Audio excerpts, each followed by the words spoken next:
आज आपण मराठीचा तिसरा प्रश्नसंच पाहणार आहोत. पहा 25 प्रश्न आहेत प्रश्नसंचामध्ये. तर त्यातील प्रश्न 1 ते 3 साठी उतारा वाचून त्या खालील प्रश्नांची उत्तरे पर्यायातून लिहा. उतारा इथे दिलेला आहे. उतारा सर्वप्रथम आपण वाचून घेऊयात. कोणत्याही प्रदेशात पिकणाऱ्या मुख्य पिकाचा उपयोग त्या प्रदेशात विविध पदार्थ बनवण्यासाठी केला जातो. उदाहरणार्थ महाराष्ट्राच्या पठारी प्रदेशात ज्वारी मोठ्या प्रमाणात होते. या भागात ज्वारीपासून आंबील, धपाटे, धिरडे इत्यादी पदार्थ बनवले जातात.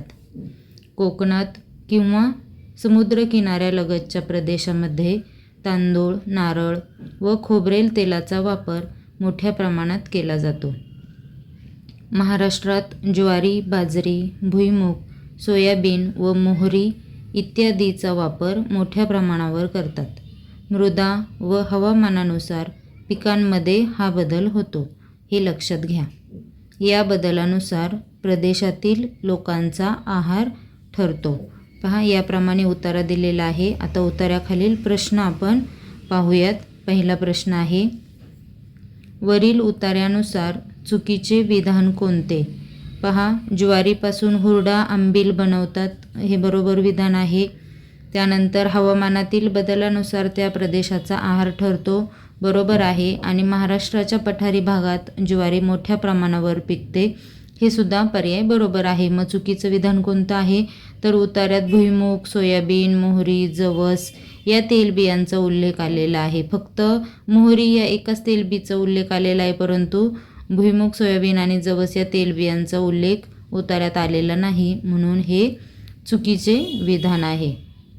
प्रश्न 2, कोकणात खोबरेल तेलाचा वापर का केला जात असावा? पहा, कोकणामध्ये खोबरेल तेलाचा का वापर करतात? तर कोकणातील मुख्य पीक हे नारळ आहे आणि नारळापासून खोबरेल तेल बनवतात, म्हणून कोकणामध्ये खोबरेल तेलाचा वापर केला जात असावा किंवा केला जातो. आता इथे मग काय आहे? कोकणात इतर तेल मिळत नाहीत का?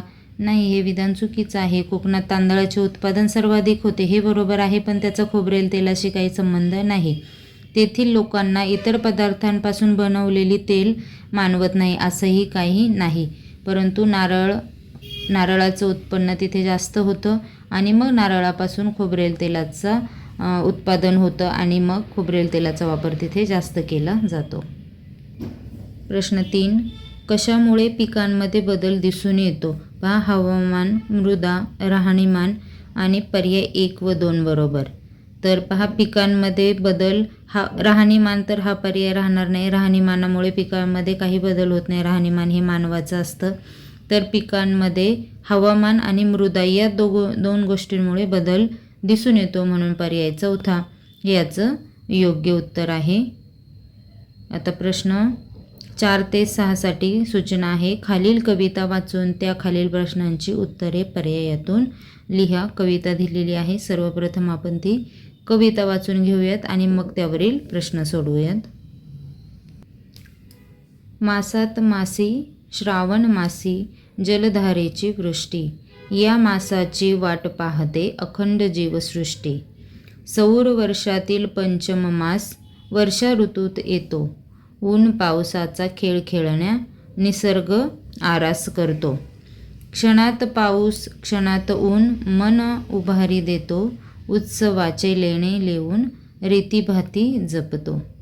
हिरवा शालू नेसून येतो पंचमीच्या सणा. नागोबा पूजाया जाती गावातील ललना. वसुंधरेची ओटी भरणा, श्रावण महिना येतो.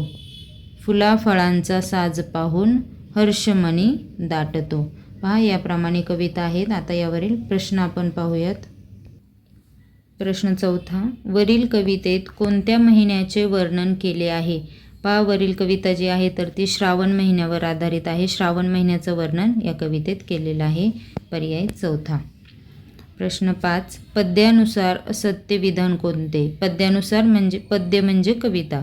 कवितेनुसार असत्य विधान कोणते? चुकीचे विधान आपल्याला सांगायचं आहे. पहा, श्रावण महिन्यात उत्सवाच्या माध्यमातून रीतिरिवाज जपला जातो, बरोबर आहे. श्रावण महिन्यात क्षणात ऊन, क्षणात पाऊस पाहायला मिळतो, बरोबर आहे. श्रावण महिन्यात फुले फळे पाहायला मिळतात, हेही विधान बरोबर आहे. मग चुकीचं विधान कोणतं आहे तर संपूर्ण जीवसृष्टी पावसाची वाट पाहते. संपूर्ण जीवसृष्टी पावसाची वाट पाहते हे बरोबर आहे, परंतु हे या कवितेत दिलेलं नाही. या कवितेमध्ये संपूर्ण जीवसृष्टी श्रावण महिन्याची वाट पाहत असते, म्हणून हे असत्य विधान आहे. पर्याय दुसरा. प्रश्न 6. पृथ्वीसाठी कवितेत कोणता शब्द आलेला आहे? पहा, पृथ्वीसाठी एकच इथे समानार्थी शब्द दिलेला आहे आणि तो म्हणजे वसुंधरा. वसुंधरा म्हणजे पृथ्वी. पर्याय चौथा ह्याचं योग्य उत्तर आहे. प्रश्न 7. संयुक्त व्यंजन खालीलपैकी कोणते? पहा, व्यंजनांचा जर आपण अभ्यास केला तर व्यंजनं कसे बनतात किंवा व्यंजनं कसे तयार होतात तर पहा, ज्या वर्णांचा उच्चार करताना आपल्याला स्वराची मदत लागते, ज्या वर्णांचा उच्चार करताना स्वराची मदत आपल्याला घ्यावी लागते, अशा वर्णांना व्यंजन असे म्हणतात. तर पहा, ही सर्व व्यंजनं कशी तयार झालेली आहेत तर पहा, न हे जर आपण व्यंजन जर पाहिलं तर ते न, अर्धा न आणि अ यांचा मिळून काय बनतो? न हे व्यंजन बनतं. त्याच्यानंतर अर्धा श आणि अ यांचं मिळून श, न आणि अ यांचा मिळून न. तसा ज्ञ हे व्यंजन द, अर्धा द, अर्धा न आणि य या 3 वर्ण आणि एक स्वर यांचं मिळून काय बनतं? ज्ञ हे व्यंजन बनतं. म्हणून एकापेक्षा जास्त वर्णांचा जिथे वापर केला जातो त्या व्यंजनांना संयुक्त व्यंजन असे म्हणतात. म्हणून न्य हे काय आहे? संयुक्त व्यंजन आहे, कारण त्यामध्ये 1, 2, 3 म्हणजे एकापेक्षा जास्त वर्णांचा वापर केला जातो. प्रश्न 8. खालील शब्दांच्या यादीत प्रत्यय घटित शब्द किती आहेत ते आपल्याला सांगायचं आहे. 5 शब्द कोणते दिलेले आहेत? बाणेदार, वर्णन, अनिश्चित, अर्थहीन, सुंदरता आणि स्थूलपणा. आता यामध्ये आपल्याला प्रत्यय घटित कोणता शब्द आहे ते आपल्याला शोधायचे आहेत आणि किती शब्द आहेत ते पाहायचं आहे. पहा, प्रत्यय घटित शब्द म्हणजे काय तर एखाद्या शब्दाच्या पुढे अक्षर किंवा अक्षरांचा समूह लागून नवीन शब्द बनतो, त्याला प्रत्यय घटित शब्द असे म्हणतात. तर पहा, इथे बाण या शब्दाला पुढे दार हा अक्षर समूह लागून बाणेदार हा नवीन शब्द बनतो, हा प्रत्यय घटित शब्द आहे. त्याचप्रमाणे अर्थ आणि त्याला हीन जर हा अक्षर समूह जोडला तर अर्थहीन. सुंदरता असा शब्द बनतो. स्थूलपणा असा शब्द बनतो. म्हणून 1, 2, 3, 4 असे नवीन 4 प्रत्यय घटित शब्द इथे आहेत. प्रश्न 9. चुकीची जोडी ओळखा. पहा, जोंधळ्याची वाळलेली वैरण त्याला कडबा म्हणतात, बरोबर जोडी आहे. नियमितपणे करावयाच्या गोष्टी त्याला नित्यक्रम म्हणतात. त्यानंतर काळाचे गतिमान चक्र चाक त्याला कालचक्र असे म्हणतात. परंतु पहिला पर्याय जो आहे वडाच्या फांदीला आलेली मुळे त्याला सूर, तर ही चुकीची जोडी आहे. वडाच्या फांदीला आलेली मुळे याला पारंब्या म्हटलं जातं, म्हणून पर्याय पहिला हे याचं योग्य उत्तर आहे, म्हणजे ही चुकीची जोडी आहे. प्रश्न 10. स्वप्न या शब्दाचा विरुद्धार्थी शब्द कोणता? पहा, स्वप्न या शब्दाचा विरुद्धार्थी शब्द आहे सत्य. पहा, स्वप्न म्हणजे इथे थोडासा विचार करून याचं उत्तर लिहायचं आहे. स्वप्न म्हणजे कशा गोष्टी असतात की ज्या आपण स्वप्नातच बघतो, ज्या कधीही खऱ्या होत नाहीत, ज्या गोष्टी कधीही खऱ्या होत नाहीत स्वप्नात पाहिलेल्या, म्हणून ह्या गोष्टी कशा असतात? असत्य असतात. स्वप्नातील गोष्टी ह्या नेहमी कशा असतात? असत्य असतात आणि म्हणून त्याचा विरुद्धार्थी शब्द आहे सत्य. थोडंसं विचार करून या प्रश्नाचं उत्तर इथे सांगायचं आहे. प्रश्न 11. खालीलपैकी निश्चितपणे एकवचनी असलेला शब्द. पहा, निश्चितपणे एकवचनी, तो एकवचनीच पाहिजे, अनेक वचनी नको. पहा, इथे एक थैली आहे, इथे अनेक लाटा, अनेक कौले, अनेक खोड्या. मग निश्चितपणे एकवचनी शब्द असलेला कोणता आहे तर थैली. एक थैली, अनेक याचं काय होतं? अनेक थैल्या, म्हणजे एकवचनी शब्द हा आहे, पर्याय पहिला. प्रश्न 12. त्याने त्याच्याशी हुज्जत घातली. या वाक्याचे वर्तमानकाळी वाक्य काय होईल? पहा, त्याने त्याच्याशी हुज्जत घातली. तर पाहूयात वर्तमानकाळी वाक्य. तो त्याच्याशी हुज्जत घालीन हे भविष्यकाळी वाक्य होईल. तो त्याच्याशी हुज्जत घालेन हे सुद्धा भविष्यकाळी वाक्य आहे. तो त्याच्याशी हुज्जत घालतो, ओके, हे वर्तमानकाळी वाक्य आहे. आणि तो त्याच्याशी हुज्जत घालीत होता म्हणजे भूतकाळी वाक्य आहे. तर पर्याय तिसरा याचं योग्य उत्तर आहे. प्रश्न 13. बाबांकडे तर 2-2 मोबाईल असतात. या वाक्यात कोणकोणती विरामचिन्हे वापरावी लागतील? पहा, इथे जर आपण निरीक्षण केलं तर 2 सारखे शब्द आले आहेत. 2-2 यांच्यामध्ये हे संयोग चिन्ह एक येणार आणि वाक्याच्या शेवटी पूर्णविराम हा पण येणार म्हणजे पर्याय दुसरा याचं योग्य उत्तर आहे. प्रश्न 14. पेढा घेऊन लीला गोठ्याकडे पळाली. या वाक्यातील विधेय भाग कोणता? पहा, आता विधेय कसं ओळखायचं? वाक्यातील क्रियापद अगोदर शोधायचं. पहा, क्रियापद आहे पळाली. तर ही पळण्याची क्रिया कोणी केलेली आहे? लीलाने केलेली आहे. म्हणून लीला या वाक्यातील काय आहे? उद्देश आहे. आणि उरलेला सर्व भाग काय आहे? विधेय आहे. म्हणून लीला हे जर उद्देश असेल तर लीला सोडून पेढा घेऊन गोठ्याकडे पळाली हे सर्व काय आहे? विधेय आहे. पर्याय तिसरा हे याचं योग्य उत्तर आहे. प्रश्न 15. खालीलपैकी अशुद्ध शब्द कोणता? पहा, निरुत्तर, हुशार, निरीक्षण आणि गंमत. पहा, इथे आपण बारीक निरीक्षण करत नाही आणि आपल्याला हा शब्दसुद्धा बरोबर वाटतो. तर इथे योग्य शब्द काय आहे? गंमत. आणि ग वर अनुस्वार पाहिजे, तो म वर अनुस्वार गेलेला आहे म्हणजे हा अशुद्ध शब्द आहे. पर्याय चौथा. प्रश्न 16. नदीला पूर आल्यामुळे नदी पार करणे अवघड झाले. या वाक्यातील पार करणे या वाक्प्रचाराचा योग्य अर्थ कोणता? पहा, पार करणे म्हणजे पलीकडे जाणे.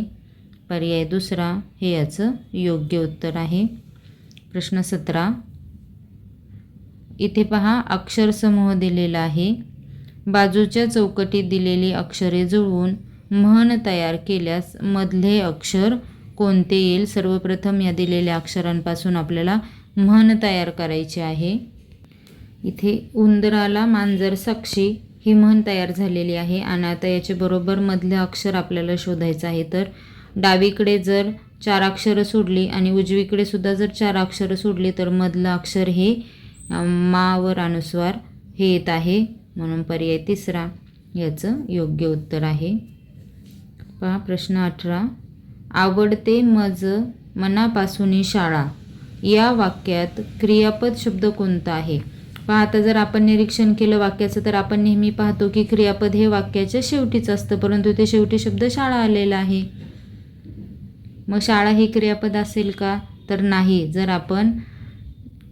जर योग्य शब्दांचं जर क्रम पुन्हा जर आपण लावून घेतलं किंवा क्रियादर्शक शब्द कोणता आहे तर आवडते हा शब्द आहे. कधी कधी कवितेतील जर वाक्य आली, कवितेतील जर ओळी असतील तर त्याच्यामध्ये शब्दांचे क्रम हे उलटे असू शकतात. क्रियापद हे शेवटी न देता मध्ये सुद्धा देतात किंवा याप्रमाणे सुरुवातीला सुद्धा देतात. म्हणून आवडते हे या वाक्यातील काय आहे? क्रियापद आहे. पर्याय चौथा हे याचं योग्य उत्तर आहे. प्रश्न 19. सूर्य पूर्वेला उगवतो. या वाक्याचा काळ कोणता? पहा, आता उगवतो म्हणजे हे वर्तमान काळ आहे. सूर्य उगवला होता असेल तर भूतकाळ आहे. सूर्य उगवेल असेल तर भविष्य काळ आहे.